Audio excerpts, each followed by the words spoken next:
সফল হয়েছে তারা, ঈমান এনেছে যারা। কার কথা? এই আয়াত থেকে বোঝা গেল সফলতার মানদণ্ড হচ্ছে ঈমান। যার ঈমান নাই তার জীবনে সফলতা নাই, ঠিক কিনা?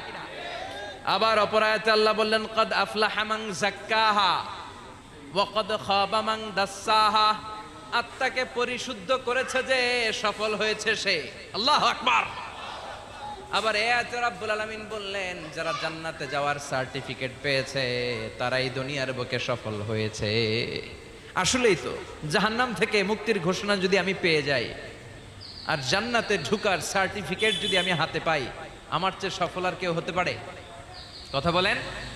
এজন্য রাব্বুল আলামিন বলেন, ফামান যুহজিহা আনিন নারি ওয়া উদখিলাল জান্নাতা ফাকাদ ফাজ ওয়া মাল হায়াতুদ দুনিয়া ইল্লা মাতাউল